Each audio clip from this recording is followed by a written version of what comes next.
Hello everyone, this is Nicole D'Angelo, and I'm talking to you today from, well, one of my favorite games, Kerbal Space Program. I took a challenge from Scott Manley, and he was doing the extra specially hard mode on Kerbal Space Program's new science mode, and as you can see, I tried. I attempted it, and I failed over and over and over and over again, and these are just some of my epic failures. And of course there are some that I missed because there were so many mods that he had going on that I probably just didn't have the right machine to run it. I think he must have a powerhouse. Now, I have a really souped up iMac, but it's low in RAM, and since this is a Unity game, I think that's where all of the mods load. So I tried, and I did an admirable job, as you could see in my last Kerbal Space Program video. But time and time again, I just found myself, even when I'm having successes, failing. And this is a cheat mode where I landed on the moon because I ran out of fuel midway there. I tried. I really did. So here I am, hitting the reset button and going back without deadly re-entry and Ferrum Aerospace. I'm still trying to make a go at it. I'm going to try to go back again at some point and do his challenge. But for the time being, I really have to learn the game a little bit better. Star Citizen took me away, and my wonderful Star Citizen videos, I should say, took me away. I haven't really given time to the game. So here I am, building the Kerbal X, the first spaceship to go into space for the planet Kerbin. And I'm going to follow a more realistic pattern. They don't give you the actual probes up front like they should. They throw you right into manned spacecraft, flight, without any way to separate capsules from rockets. So what I decided to do was to take a more traditional path like NASA did. So here I am launching a rocket into a ballistic trajectory, and that's going to give me some hang time where I'm actually going to be able to get my little Kerbal out, and he's going to be able to walk around. And occasionally he gets lost. You will see that in just a few moments. There is one time that he's up here and he just loses everything, meaning he's floating around and the ship is falling towards the atmosphere, and I got a little bit nervous and had to go. There he is, floating away. Oh, get me back on there. And he's on. And loads anyway. And the last one is going to be even scarier. So I had there we go, we're coming over. So I set the multiplier to 4 there. And here he is, falling away from the ship as it's falling closer and closer to the atmosphere. And I got him in. Of course, this whole thing is done at 4x. So I think that was Dunbar or Dunby, or I forget his name. But he made it, and he's going towards the atmosphere, heating up. Yes, indeed, he's going to make it back. There's some shock waves over there. So we slow down towards 200 meters a second. I'm going to pop the chutes, and there I go. I've got to find a better way to actually shoot this. My graphics are much better than it's portraying. I think the item I'm using to shoot isn't shooting very, very well at all. So he's going to hit the water, flip over, and jump out, get an EVA report, fall off, get in the water, get a little bit wet, get a sample, and can't get back on, so we're going to recover that. He's got some science, and then we got some more science, and we've got enough science to buy quite a few things. So of course I go for engines and I go for the electricity stuff. So now I'm going to try to build myself a little bit of an orbiter. But again, this one is going to be more of a ballistic trajectory, kind of like the second person in space, I think was Scott Carpenter. He just died recently. Aurora 7. Alright, so we got this looking pretty nice. And I'm leaving the parachutes on there for some stupid reason. Looks like I put Bill in charge of this one. And putting on the little gel things, the goo containers. Of course I get them out, take a couple of readings, get back in, jump into space. Now if you look, I'm throttled to almost nothing as the solid rocket boosters empty out. You throttle those up. I try to tilt this thing over as much as I can. And what I find out in this particular point is that I'm having issues with my keyboard batteries dying, which you don't see. I get into the 75,000 foot mark. I try to set up for an orbit, but I don't have enough fuel to orbit, so I'm just going to push this one out as much as I can, doing my goo experiments. And here we go. Getting closer to the periapsis. Sorry, the apoapsis. I missed it. Mainly because I didn't have enough fuel. But he gets out, gets all the science he needs.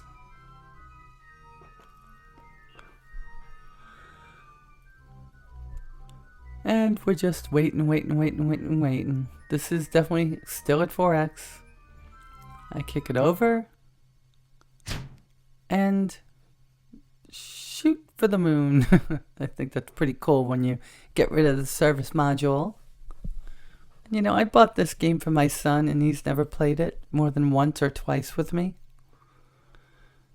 So as we fall towards the planet Kerbal, we'll just talk a little bit. I'm very intrigued by this game. I really like it a lot.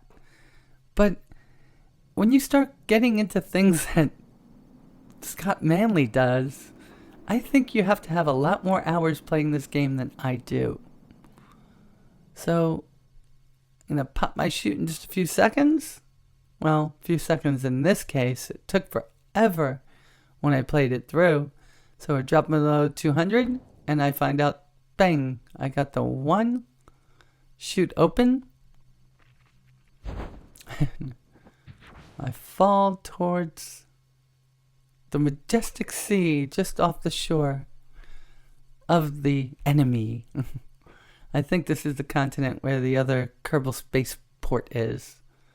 And then I find that I'm sinking. I go and I get my science anyway. Go get another surface sample. Tip it over. Doesn't work. I get my science and I pick up the last couple of things. I don't have enough for anything, but now I have the all important. Oh, I got my separators. Awesome. Now I can put some extra stuff on here. Get this thing looking all nice. I consider getting this thing. Yep, and I do it.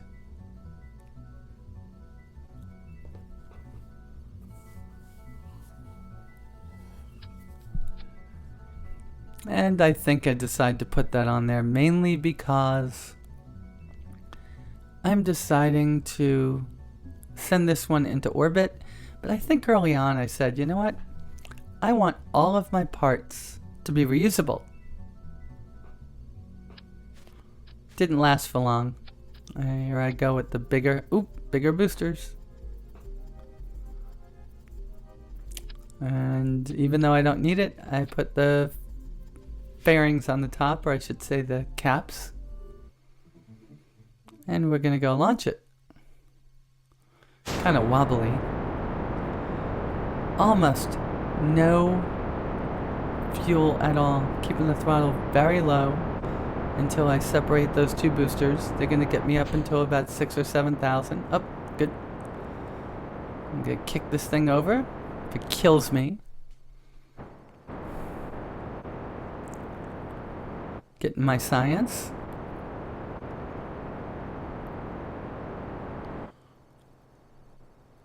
Up, there I go. It worked out well for me. I should have had a little bit shallower ascent. There I go, doing my maneuver node. And this one had a little bit of fun doing it. And I think I figure out that the spacebar is no longer working at some point. I think that's what happened at this point. I go to up. It must have been the next launch. This one is going to be the first orbital flight. I think this is Bill Kerbal, or it might be Darby again. No, it's Jedediah. Jebediah. First Kerbal to orbit the planet Kerbal. This one takes quite a while because I'm going to take as many opportunities as I can to do spacewalks. And I am sending nothing back because we don't have batteries or anything, and we're going to need the batteries to sustain our life support and to also sustain the, well, ship stabilization. The SAS needs electricity, and if I use it to send things home, it's just not going to work. So I've got ever so slightly less fuel than what I needed to get to the moon and back. Had I had a better launch trajectory, I probably would have been left with a full tank when I got up here. I just keep on doing my flyovers of different areas. And you'll see I come to a certain point and say, I should lift my periapsis up just a tiny bit, and I think that's what I do here. Let's see. Yep, that's exactly what I did. Circularized my orbit. Now I get a little bit bored. I'm like, why am I watching this in 1x mode? And so I decide that it's time to go and hit the actual acceleration at some point. I think it's going to be far later than I believe it is. But I'm enjoying life on the dark side of the planet. These are where all the Kerbals are tucked, nice asleep, fast asleep I should say, waiting for the Kerbal version of Santa Claus to come. Oh, I'm in the mood. It's one of the last free nights I'm going to have for a while. I hope I get my voice back soon. So, I think I go through a couple of more opportunities to take some EVA reports because I'm going to need some extra science when I leave. I should say when I land. And we're floating. I already have this set on 4X, folks, so it might be a little bit slow here. But you get the idea. Look how beautiful it is. Oh, you can't really see that because I must have had the video capture on low res.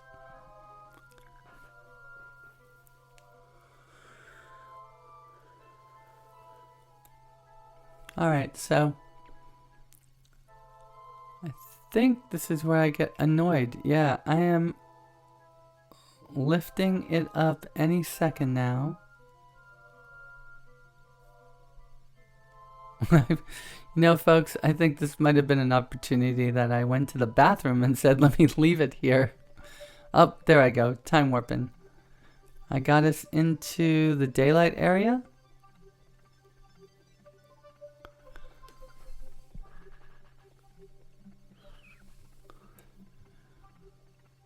I just love those Kerbal sunrises.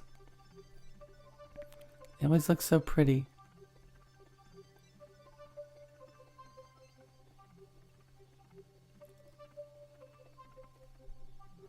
Alright, so as we circle the globe, just a couple of things about what my intentions are with this series.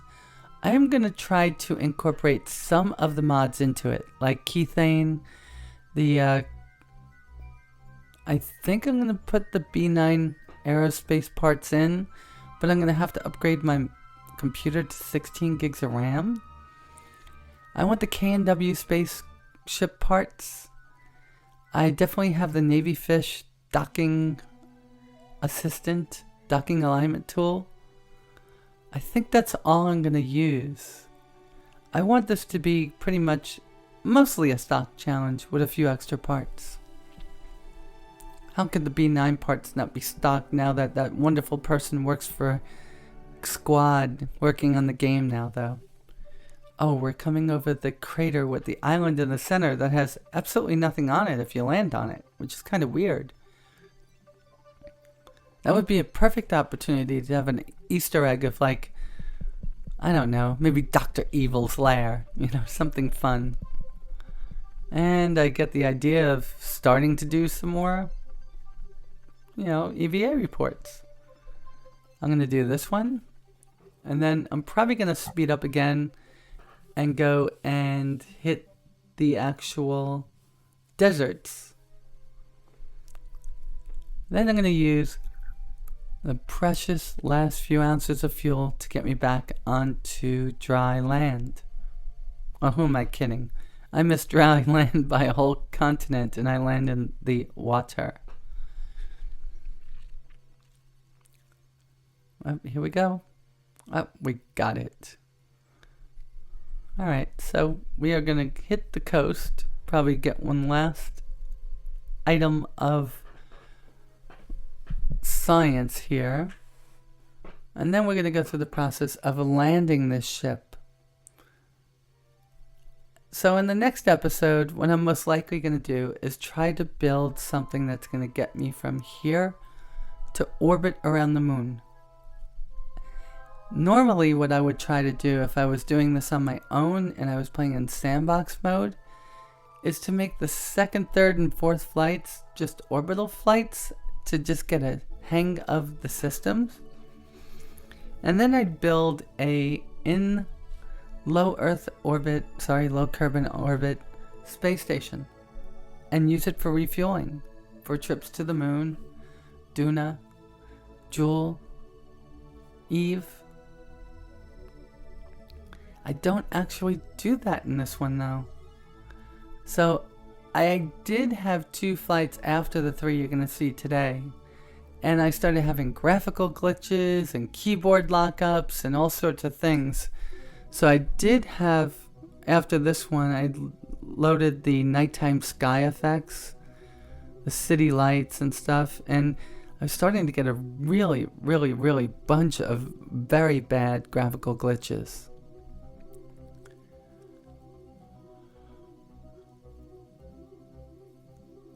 It's amazing how much better it looks in game than it does in this recorded segment. Alright, so that should be, yep, that was my last little bit of science collected. And there's no way I'm going to land. We're flying right over the Kerbal spaceport right now. Oh, we're doing the same thing again. Kicking that off, completing our first orbit. So instead of doing 3 on our first go, we're doing 1. And I don't know why I didn't speed up time at this point. And we're just going to come down through the atmosphere at a wicked speed at one point. I think we hit 2,400 kilometers a second.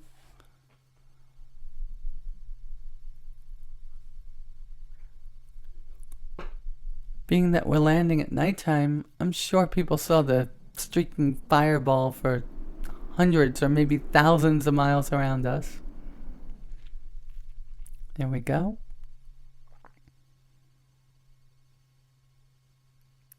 And we're coming faster and faster towards the water. And we pull the chute and we land. Here we go again for another landing. This one of the first complete circuit of the planet Kerbal.